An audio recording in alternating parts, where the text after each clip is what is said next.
This is Friday morning and a little bit of a panoramic. Oshkosh is packed. It hasn't been this packed in the 80s, and it's probably going to break records from the 80s. And we have, we've talked about the booth in a different video, but this is a view from the back, just showing you how many people are mingling around. We have nowhere near enough salespeople to even talk to everybody. We have lots of brochures out, and we're doing our best, but we have industry meetings and FAA meetings and ASTM meetings, and just trying to keep up. Chip Irwin, Oshkosh, Wisconsin, Aeromarine. Okay, Chip Irwin here at Oshkosh 2024, and we're in the Aeromarine booth, and it goes all the way down past that tree. Other videos will cover what we're showing, but we're going to talk about the hybrid now, which is this airplane. And I've got my camera operator, which is much better. That would be Davey, and I'm handing it over to him. And go ahead, and we're going to come over here, and well, we'll get back to our colleagues here that we're doing the hybrid with for the turbine. But take a quick look here. We're starting this project with the Harbor Freight Predator, which you can get at Harbor Freight for $950 and a free flashlight, $50 off on Father's Day. And we've already set this up. This is a running, working, fully functional Predator. It starts at 22 horsepower, but it's easy to take the cover off and get 30 horsepower. In this case, we have the reduction drive, but the upper motor is electric. This one happens to be a Hacker motor from Germany. It's a little bit undersized at 12 kilowatts. But again, this is for bench testing. And then underneath we have the slipper clutch. So the concept here is that the aircraft can have double power for takeoff, and then at cruise it'll be able to run on a lower horsepower engine, which is more economical, so we have range extension. Plus with basically has twin engine redundancy, that if the engine quits, you don't have to worry about this impossible 180-degree turn. You can complete the pattern on electric. Oh, you don't really need about 10 pounds of battery. We're only going to put a one or 2 kilowatt hour battery in this because you're only using this for a takeoff assist. Well, the slipper clutch was here, and it's over here now. This is what the bottom pulley on the PTO of the engine. You see it easily turns one direction but doesn't turn at all the other direction, which means you can spin the electric motor and not have to turn over the gas engine. It will spin freely and allow the electric motor to operate. Or if you put in power to both, then you get power from both power units. Now if you look at how we're doing this, we're taking an electric motor. You see a couple different sizes here, and we mill out these rings. There's a lot more hardware that's not here, but we mill out these rings and put them on and just make more of them and more belts if we need to scale this up, because we will be scaling it up. We may be flying with the Predator, but that's not really our objective. That just was the easy, quick place to start. This is our classic V-twin 60 horsepower 4-stroke engine that we supply for the Merlin and for other aircraft. And that motor on the table is about the right size, that being 30 to 40 kilowatt size, which would form the upper pulley of the reduction drive. So those components are in production, in development now at the millers and fabricators. And first we have, this is our first hybrid, this Merlin. It's not a hybrid now, it's the V-twin with our classic reduction drive. And we'll flight test it and benchmark it first as it's normally sold. And then we will replace this reduction drive here with the electric motor reduction drive and the pulley down here with the slipper clutch in it, and then we'll fly this.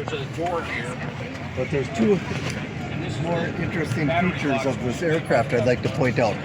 One is what some people call Bombay doors, and that slide the battery in, flips back, and then these holes used for that purpose. But in this purpose, it's so you can easily put in the battery pods and remove them. or even eject them if they were to become a fire hazard. So and those are functional. In fact, I might want to actually show that.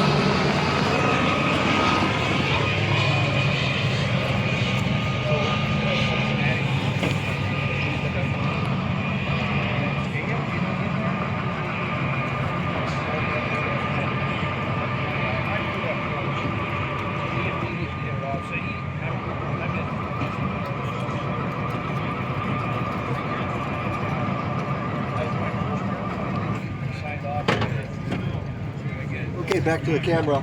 On this aircraft, it has 7 servos. I could name them all, like elevator and ailerons. It's the classic 2-axis autopilot. But we go beyond that and putting a servo on the rudder pedals, and that's necessary because of the 3rd axis, but more so for the steering of the nose wheel for remote operations on the ground. The 4th servo would be for the bomb bay doors, and another one for the throttle, and another one for the brakes, and then even another one to activate the GRS parachute system should it be necessary. It could be remotely actuated. So this airplane is being set up for not only hybrid and long range, but for fully autonomous flying. And one of the ways we can do that is up here is the first Starlink Mini, already installed, 3D printed mount, and fully activated. We're on, in fact, the phone that Davey's using for filming this is on the Starlink Mini Wi-Fi. So this aircraft, fully Starlink enabled, is a true mobile hotspot. So you can get full high bandwidth internet, which you can use to control the aircraft or watch Netflix. So manned or unmanned, that's what we're doing with this, the first hybrid in our line. Scaling, now we're going to get onto the really cool stuff, which, if that's not cool enough, is to scale this up first from the Predator into the V-twin into a turbine. And this will be the first turbine, parallel hybrid turbine. And that's really exciting for a whole variety of things. So I'm going to hand over the interview to Brian, who's built this engine. Hello. And take it away and show us how we make, what's great about this turbine, which is another story itself, and what's even greater about it if it was a parallel hybrid. Okay, well, I'm Brian Seegers. I'm representing Redline Turbines. This is a 100 horsepower recuperated twin spool gas turbine engine, very similar to the PT6 in layout. But and recuperated heat, because nobody knows what that is. What is recuperation? And why? So we're going down a little rabbit hole there, but it's kind of important to why this is why we chose this turbine.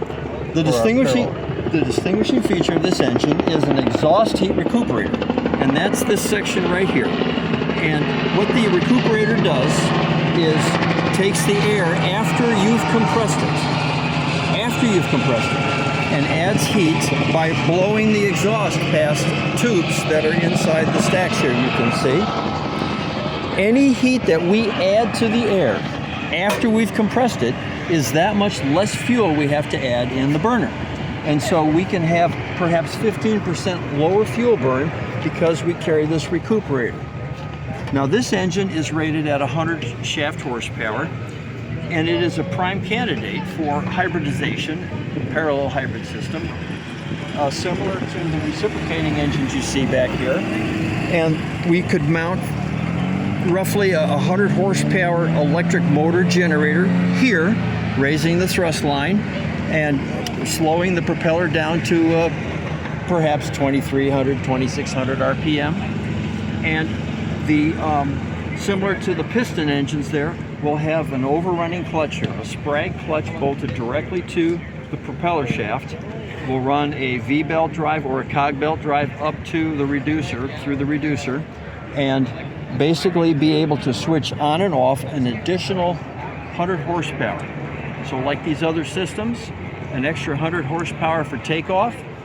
When you turn it off in cruise, you're cruising the engine now, a smaller gas turbine. This thing at 10,000 feet would 70% power is burning maybe 7 gallons an hour. So there's a lot of copper in this sucker, but that's where they get that's where you can get better propeller efficiency and get it right in the sweet spot of the propeller RPM, regardless of the fact that you're adding a second power system, which makes it a twin engine reliability. So sorry to jump in there, I'm not going to hold this forever. You have a smaller gas turbine, so you're going to be burning a lot less fuel when you're in cruise. You know, if I had a 200 horsepower gas turbine and I had to throttle back to 50% power thereabouts, I would be burning a whole lot more fuel than I would with this engine equipped with this recuperator.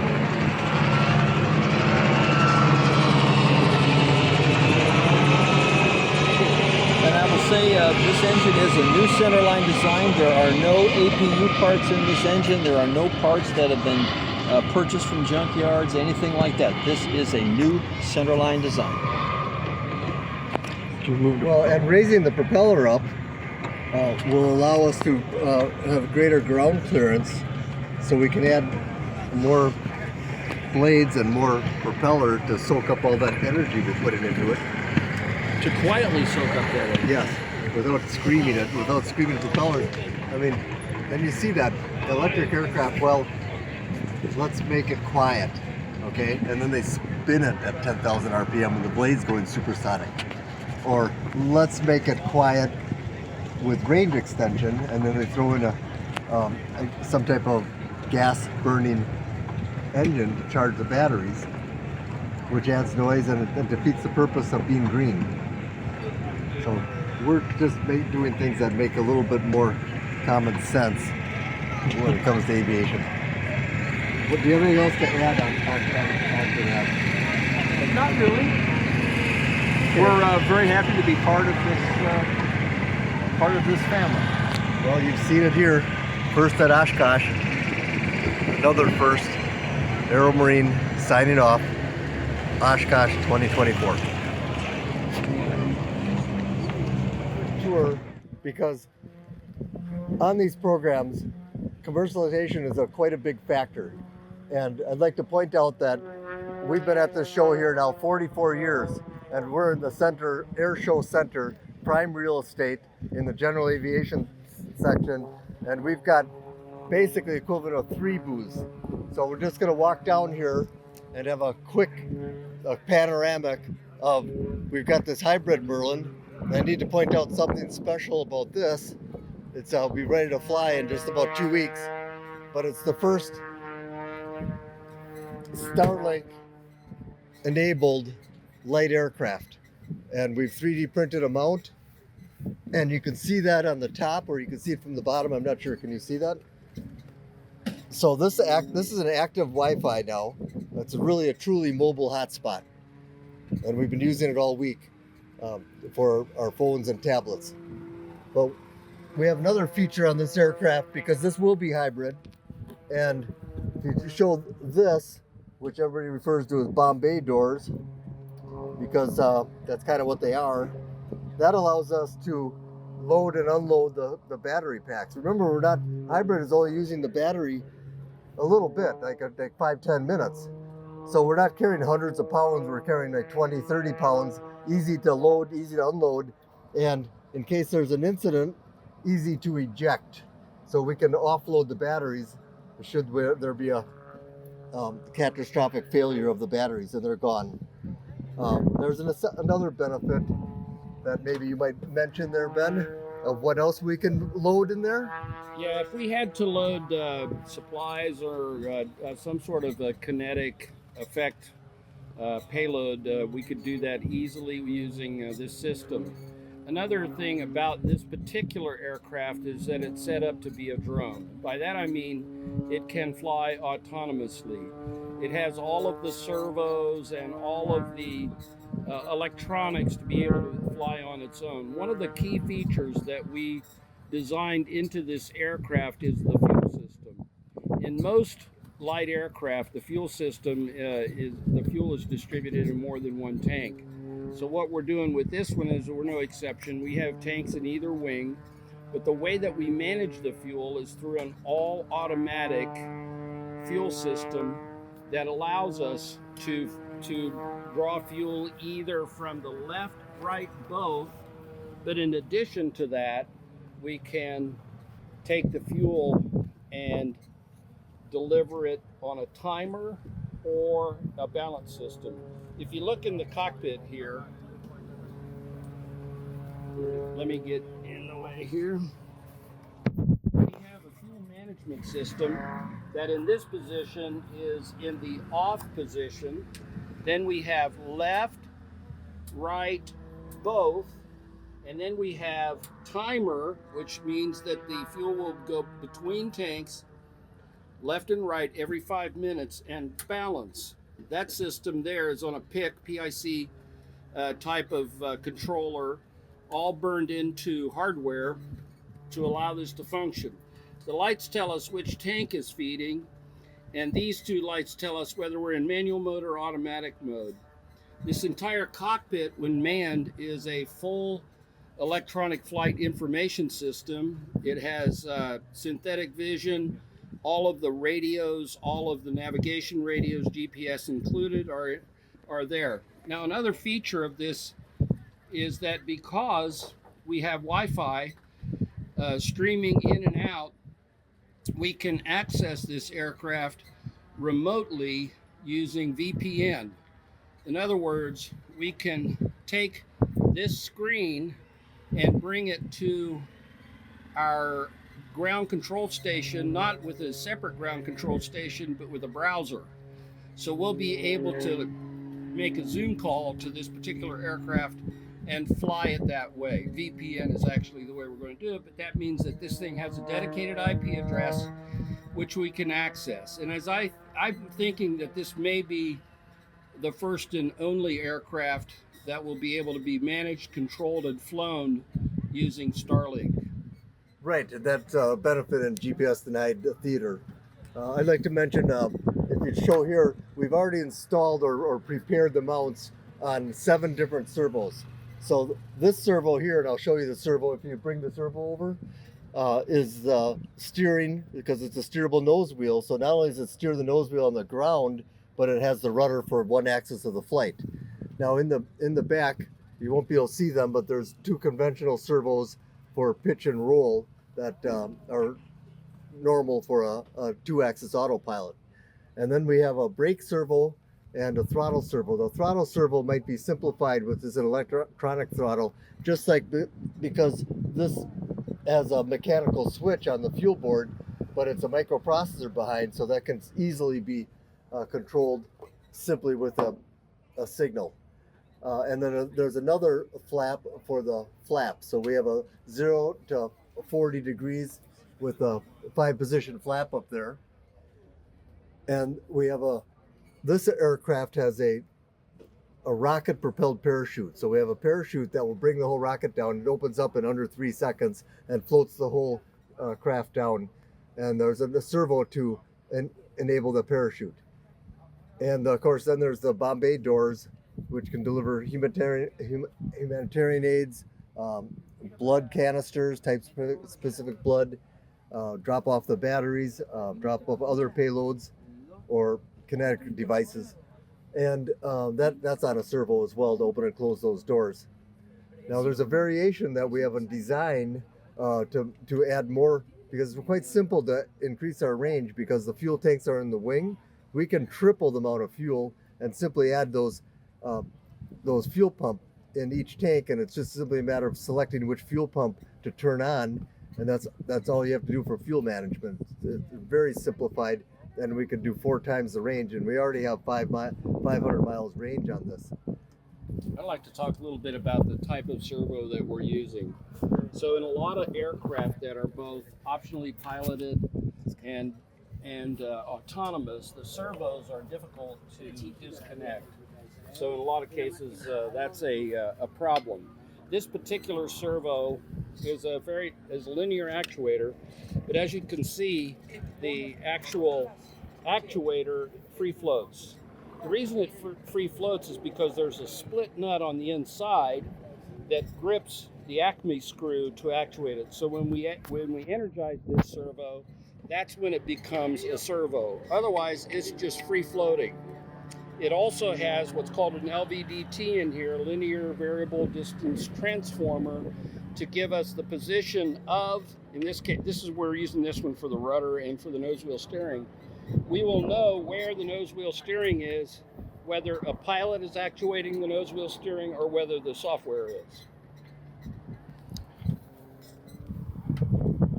So there's also an electric trim tab on here, but basically the key point of what Ben was saying was when there's a pilot on board, all axes are free. The pilot can control the aircraft.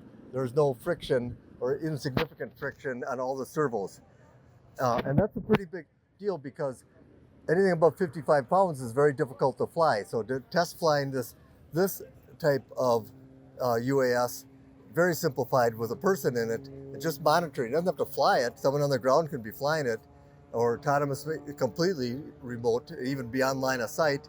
But the pilot is in there, so he is perfectly legal in most aerospace in the United States, and he can take over the controls and if he needs to. I'd like to put a plug in for what we think is our optimum UAS, and that would be this airplane, which is the Leopard, which stands for long endurance, because we can put all that fuel in there at 1,800-mile one range. Optionally piloted, because you can put a person in there, or easily carries 300 pounds, so there's a huge payload. Trittable, because these are low cost and they can go one way. We don't care if they come back, and it takes if it's shot down with a $1 million missile, that's a win for us. We can send 20 of these out and they shoot down 10. That's $10 million of missiles that opposition no longer has. And then reconnaissance, because you can have sensors on here. We have also retractable gimbal, and other various sensors are available, and drone. So the Leopard also has a very large commercial market, because the private pilots moving down from their more complicated Bonanzas and Cessnas, because they're getting old and they're expensive to fly and expensive to maintain, can buy an aircraft like this on the retail market for about $75,000. They can go 150 miles an hour, they can have retract, they can have adjustable prop, and they can have an affordable aircraft. So we're looking forward to a large military and commercial market with that. And we're the experts in that. We've been doing this for decades and built over 1,000 aircraft. So these are right in our wheelhouse on what to make. And then we just have to upgrade the game here by incorporating that hybrid engine in it. So we can take off with more weight and more fuel because we have that extra electric power, and then we're more efficient at altitude. I'd like to talk a little bit about the patent portfolio that's part of the hybrid aerospace. So we have a total of 7 patents that have been issued. We do have several that are pending, but we don't really talk about the patents that are pending because that's not IP that we own. But we do have the patent for an electric, a hybrid type of design that includes battery pods that have powered propellers on them and can be jettisoned. We have that patent. We have, of course, 2 patents for a parallel hybrid aircraft engine. We have patents for propellers that are near the ailerons on either side to de-spin an aircraft in the event of a loss of control. We also have patents for propellers distributed all over an aircraft to control it in the event of a slow flight incident, and then particularly for the situations that I just described where there's a potential loss of control. And that's kind of how Aeromarine operates. It's not just a company with, in this case here, just patents, but there's actual hardware. There's customers purchasing aircraft, engines, and technology from us, and therefore there's a lot more going on here than meets the eye. Right. Well, just a quick a quick glance at these slides because we're very close now. We have designed the electric propulsion system. It's not a hybrid, it's pure electric, and electric actually works very well on a very clean and a low energy aircraft like an ultralight aircraft or a motor glider. And we happen to have an ultralight and motor glider aircraft in our portfolio. We're building the airframe now to be flying this this year, and we already have orders for this. And the brand name is Ultralight, and that'll fly 1 hour on electric. And I'll show you that. If you look at this airplane here, on the left is the motor glider wing, and that is the Ultralight. This one is gas powered, but it'll be gas and electric, so customers can choose 1 hour of endurance and nice, clean, quiet, safe electric flight, or conventional 2-stroke gas engine and 3 hours of flying. But the mission of many of these people are just the pilots who want to get up and fly for an hour, dawn patrol, evening flight, or get up and soar with that long wing. We didn't have room in our booth to put the ultralight in with the short wing, so we simply just put the wing on this aircraft because they're interchangeable. You can convert this airplane in a half hour to an ultralight with a short wing or a motor glider with a long wing. And it gets even better because for decades we've been selling these floats. And these floats are ultralight floats. You can pick it up with 2 fingers. It's a 30-pound float, and you put 2 of these on this aircraft or a new ultralight that we're introducing this year, because float flying expands the universe, expands our flying. And real quickly, this is a pure ultralight, which means it's a Part 103, no license, no medical, and a folding wing, which folds in about 4 minutes. So this airplane can be towed on a trailer, and you don't need an expensive hangar, and it's easily deployable. It's more of a recreational vehicle, but it saves a lot of hangar space and a lot of expense. And it's a $32,000 finished aircraft that with a parachute built in and a moving map ethos and electric flaps. So it's quite a nice aircraft, especially for that price. So take a quick look. Our booth is quite a bit of stuff here in our booth this year, as usual. Well, that's for now. I'm signing this video off. We've got a little interference with the air show, but a lot of commercialization going on here at the world's biggest air show, Oshkosh 2024, Chip Irwin Aeromarine. Can you clap again?